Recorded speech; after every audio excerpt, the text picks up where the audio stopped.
Welcome to FluentOLab, the podcast designed for learners who want to speak English with clarity, confidence, and purpose.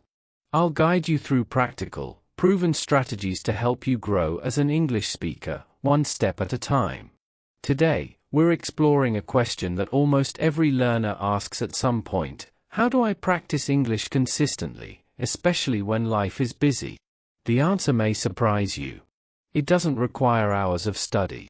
It doesn't require living in an English-speaking country. And it doesn't require a native speaker by your side. What it does require is a smarter approach, small, deliberate actions that fit naturally into your daily life. Let's get into it. Section 1: The Power of Shadowing. Before we dive into daily habits, I want to introduce you to one of the most effective language learning techniques available: shadowing. Shadowing is simple in concept but powerful in results. Here's how it works: you listen to a speaker, like me, right now, and you repeat what you hear in real time. You match the speed, the rhythm, the intonation. You don't pause to translate. You don't reach for a dictionary.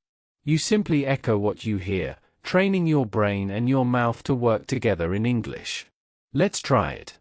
I'll say a sentence, you repeat it immediately after me. I want to speak English fluently. Your turn. I listen to English every day. Your turn. I am improving, little by little. Your turn. That's shadowing. It may feel unfamiliar at first, and that's completely normal.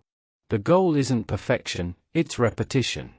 Even 5 minutes of shadowing each day will make a noticeable difference in your speed, clarity, and confidence over time. Section 2: 5 Daily Habits That Actually Work. Now, let's talk about building a sustainable English practice into your real life. Here are 5 habits that are simple, effective, and designed for busy people. Habit 1: Listen to English every single day. Consistent listening is the foundation of strong speaking. Not once a week, every day. Why? Because your ears need to become accustomed to the rhythm, pace, and natural flow of real English, not just the textbook version. You don't need to dedicate large blocks of time. 10 to 15 minutes is enough. Listen while you walk, cook, commute, or exercise. Podcasts, audio stories, English news for learners, YouTube videos, all of these work. And here's an important point: you don't need to understand every word.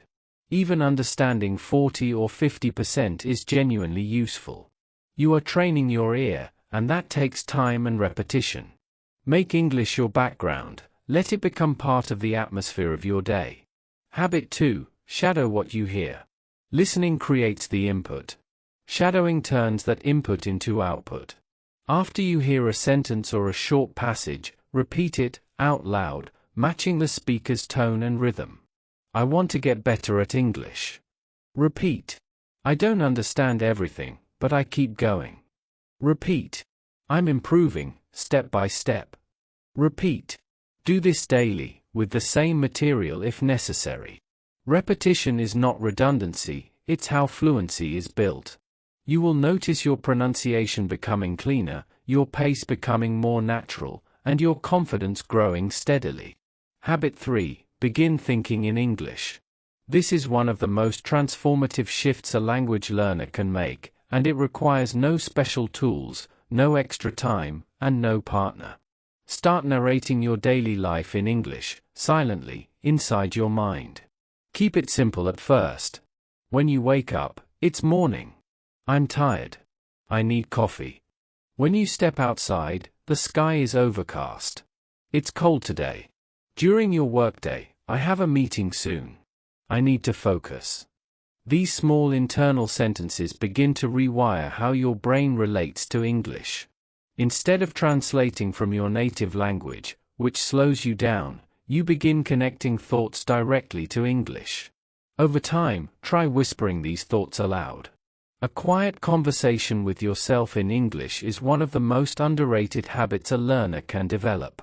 Habit 4: Read aloud every day. Reading silently builds vocabulary. Reading aloud builds fluency. There's a meaningful difference.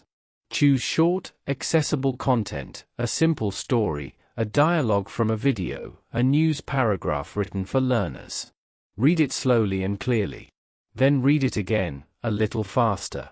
Then again, with expression, as if you're performing it. This practice engages your mouth, your breath, your rhythm, and your confidence all at once. Think of it as training your speaking muscles. The more you do it, the more natural spoken English will feel. Habit 5. Bring English into your everyday life.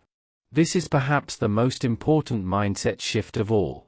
English should not be confined to a classroom, a textbook, or a scheduled study session. It should live inside your daily life. Here are 4 practical ways to make that happen. 1. Change your phone's language to English. You check your phone dozens of times a day.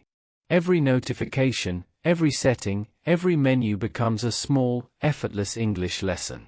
Words like update, storage, notifications, and delete will become automatic, not because you studied them, but because you encountered them repeatedly. This is passive learning, and it works. 2. Write a short daily journal in English. 3 sentences. That's all. Today I had a difficult meeting. I felt frustrated, but I managed well. Tomorrow I'll prepare more carefully. This builds sentence structure, vocabulary recall, and the habit of expressing yourself in English. A notebook, your phone, or a shared document with a fellow learner, any format works. 3. Record a 1-minute voice message to yourself each day. At the end of your day, press record and speak for 60 seconds. Talk about what happened, how you felt, or what you're planning. Don't worry about mistakes, no one else needs to hear it. When you listen back, you'll begin to notice your own patterns, your mispronunciations, your grammar tendencies. This self-awareness is one of the fastest paths to improvement.